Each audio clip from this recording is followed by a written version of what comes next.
Movie शुरू होती है और हम नदी की गहराई में एक लाश को देखते हैं। यहाँ से सीन कट होकर प्रिंसेस मीशा को दिखाया जाता है। वो गुजरात की राजा रतन की बेटी है और बहुत सालों बाद अपने घर लौटती है तो उसकी सौतेली माँ रुक्मणी उसका वेलकम करती है। असल में मीशा की फादर राजा रतन ने अपनी पहली बीवी गायत्री के रहते हुए रुक्मणी से शादी कर ली थी और फिर गायत्री ने सुसाइड कर लिया था। इसके कुछ दिन बाद मीशा की एक्सीडेंट हो गई थी, जिससे मीशा की पैर में चोट लगने के कारण वो हैंडीकैप्ड है। मीशा इन सब के लिए रुक्मिणी और अपनी फादर को जिम्मेदार मानती थी, इसलिए घर से दूर पढ़ने के लिए चली गई थी और फैमिली से कांटेक्ट करना छोड़ दिया था।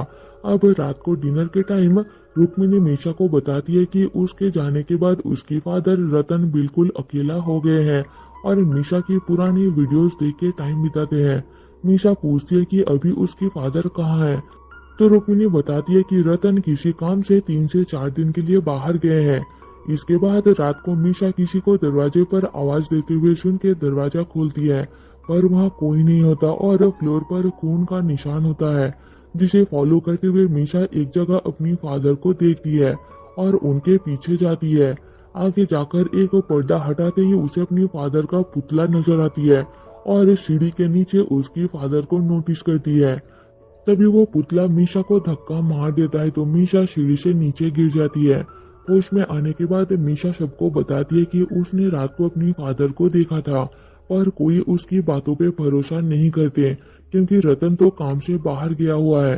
रुक्मिणी बताती है कि शायद मीशा ने उनका स्टेट मैनेजर कपिल, जो कि आज शाम को ही वापस आया है, उसको देखा होगा। उसी ने आवाज सुन के बेहोश मीशा को उठा कर लाया था। मीशा फिर भी नहीं मानती तो उसकी तसल्ली के लिए सब लोग पूरे घर में रतन को ढूंढते हैं, पर वो घर पर नहीं होता। अगली सुबह रुक्मिणी मीशा को लेकर एक गेम देखने जाती है, जहां मीशा अपनी दूर की रिश्तेदार कजिन राना से मिलती है, जो उसे फ्राइडे होने वाली पार्टी पर इनवाइट करता है। वहां मीशा एसपी अशोक से भी मिलती है। आज राजा रतन नहीं होते तो गेम में उनके बदले में कपिल राना के अगेंस्ट खेलता है। राना कपिल से 1 पॉइंट पीछे होता है और अगली चाल में कपिल जीतने ही वाला होता है, पर बंदूक खराब होने के कारण उल्टा गोली कपिल के हाथ में लग जाती है। जब कपिल अकेले में अपना मरहम पट्टी कर रहा होता है तो मीशा उसके पास जाती है और पूछने पर कपिल बताता है कि ये सब राना का किया धारा है। उसने बंदूक के अंदर पत्थर घुसा दिया था ताकि बैकफायर हो और कपिल को चोट लगे, क्योंकि राना को हारना नहीं पसंद। मीशा उससे अपनी फादर कहाँ है पूछती है तो कपिल बताता है कि वो किसी प्रॉपर्टी के काम से कोर्ट गया हुआ था, उसे नहीं पता वो कहाँ है। उस रात मीशा पियानो की आवाज सुन के जाग जाती है और चेक करने के लिए पियानो के पास जाती है, पर वहाँ कोई नहीं होता। पीछे उसे एक रिकॉर्डर चलती हुई दिखती है जिसमें उसकी फादर की पुरानी वीडियोस चलते हैं। पर्दे के पास जाते ही कोई मीशा की हाथ पकड़ लेता है और वो चीखने लग जाती है। अगली सुबह एसपी अशोक को बुलाया जाता है और मीशा फिर से सबको बताती है कि उसने अपने फादर को देखा है। उसे डर है कहीं उनके साथ कुछ हुआ ना हो। उनका फोन नहीं लग रहा, उसे घर बुलाकर वो खुद गायब है, इसलिए अशोक को मिसिंग कंप्लेन लिखने को कहती है। पर अशोक कहता है कि पहले भी ऐसा बहुत बार हो चुका है कि रतन गायब है और ढूंढने पर उन्हें रतन किसी रिसोर्ट पर न्यू सहेली के साथ मिला था। इस बार भी कुछ ऐसा ही हुआ होगा, इसलिए उसका फोन बंद है। मीशा फिर भी मिसिंग रिपोर्ट लिखने को कहती है तो अशोक इसके लिए मीशा को पुलिस स्टेशन बुलाकर चला जाता है। मीशा पुलिस स्टेशन जाकर एफआईआर लिखवाती है और फिर रुक्मिणी उसे लेकर मंदिर जाती है। मंदिर के अंदर मीशा एक अंधी औरत से मिलती है, जो अचानक उठ के मीशा के सिर पर हाथ रख के कहती है कि किसी की आत्मा उसे बुला रही है। और तभी रुक्मिणी आकर उस औरत को मीशा से दूर करती है। घर वापस आकर मीशा कपिल को उस औरत के बारे में बताकर उसे छुप के घर में लाने के लिए कहती है, तो कपिल उस औरत को घर लाता है। वो औरत मीशा की बचपन की ड्राइंग बुक लेकर कोई रिचुअल करती है, जिससे रतन की आत्मा उस औरत के अंदर घुस जाती है और वो कुछ बोलने लगती है। पर तभी रुक्मिणी वहां आ जाती है और इन सब के लिए गुस्सा करते हुए कपिल को उस औरत को बाहर निकालने को कहती है। जाते हुए वो औरत मीशा को आज रात जवाब मिलेगा कहकर चली जाती है। रात को मीशा कैंडल जलाकर अपनी फादर की आत्मा को मदद के लिए बुलाती है और तभी बहुत से कार की हॉर्न एक साथ बजने लगती है। गैरेज के अंदर जाकर मीशा एक पुराना कार के अंदर अपनी फादर की लाश को देख के चिल्लाने लगती है और घर के सब लोग उसकी आवाज सुन के वहां आ जाते हैं। कपिल चेक करता है पर कार के अंदर कोई नहीं होता। मीशा को भी अब कोई नजर नहीं आता। अगली सुबह नौकरानी आकर मीशा को बुलाती है कि उसके फादर ने कॉल किया है। नीचे जाते ही रुक्मिणी मीशा को उसके फादर के साथ बात करवाती है पर आवाज सुन के लगता है कि वो कोई रिकॉर्डेड कॉल है। मीशा को शक होती है और वो कपिल के साथ मिलकर अपने सवालों के जवाब ढूंढने लग जाती है। उसी कार के अंदर चेक करने पर मीशा को अपनी फादर की रिंग मिलती है। उसे लगता है कि उसके फादर का खून हुआ है। रुक्मिणी किसी और के साथ मिलकर ये सब करके मीशा को डराना चाहती है ताकि सबको लगे कि मीशा मेंटली ठीक नहीं है और ये स्टेट रुक्मिणी को मिल जाए। इसके बाद मीशा कपिल के साथ राणा की पार्टी पर जाती है और वहाँ राणा और रुक्मिणी के बीच कुछ कनेक्शन नोटिस करती है। पूछने पर कपिल बताता है कि एक टाइम था जब राणा रुक्मिणी को पसंद करता था पर रुक्मिणी को राणा नहीं पसंद और उसने मीशा की फादर रतन से शादी कर ली थी। कहा जाता है कि राणा अभी भी रुक्मिणी को लाइक करता है इसलिए उसने शादी नहीं की। फिर वो रुक्मिणी और राणा को एक जगह बातें करते हुए सुनते हैं। राणा रुक्मिणी को धमकाता है कि उसके पास एक दिन का टाइम है वरना वो रुक्मिणी का राज सबके सामने खोल देगा कहकर पार्टी से निकल जाता है। मीशा कपिल के साथ राणा का पीछा करती है और उसे कुछ लोगों को पैसा देते हुए देखती है। वो लोग राणा को पीटते भी है।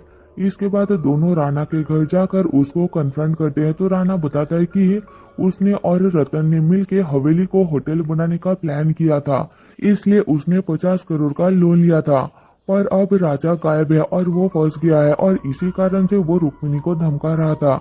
उसे कहीं से खबर मिला है कि रुक्मिणी प्रेग्नेंट है और बच्चा राजा का नहीं है।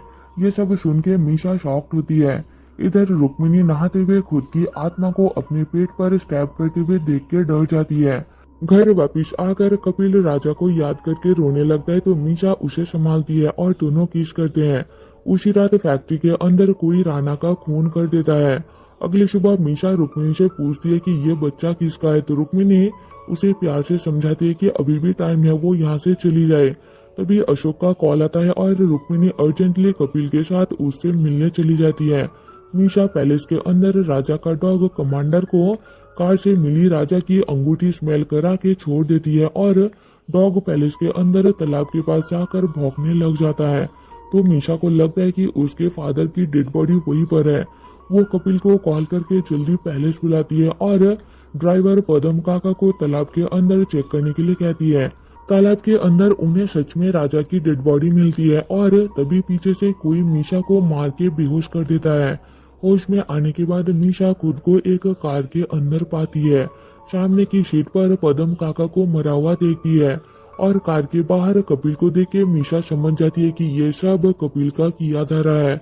उसी ने मीशा को सीढ़ी से धक्का दिया था। उस अंधी औरत को पैसा देकर मीशा को डराने के लिए कहा था। असल में कपिल और रुक्मिणी एक दूसरे को पसंद करते हैं।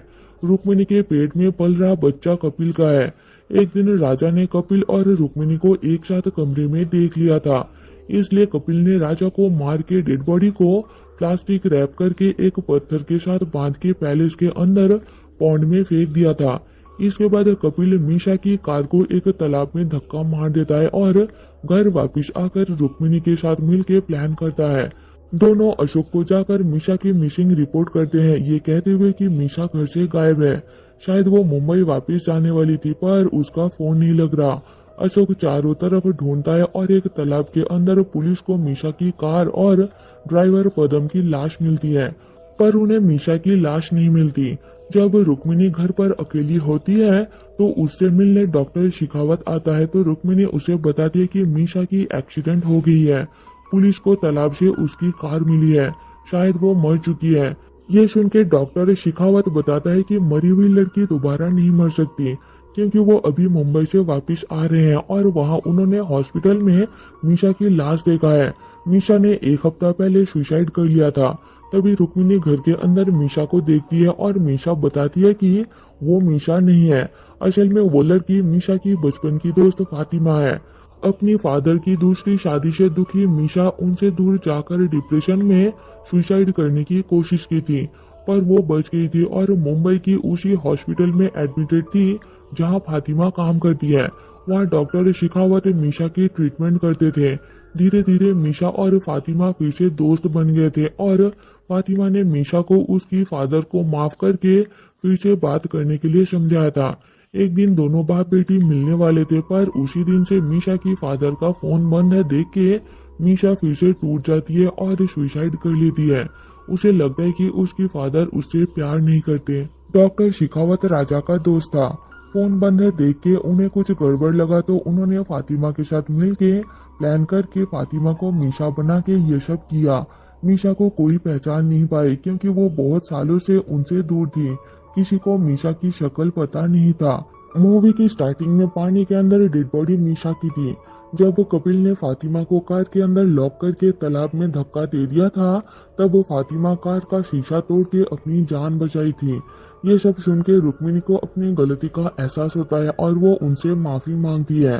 पर तभी पीछे से कपिल आकर डॉक्टर शिखावत के सिर पर मार के उसे बेहोश कर देता है और फातिमा के तरफ बढ़ता है तो रुक्मिणी उसे गन दिखा के रोकने की कोशिश करती है।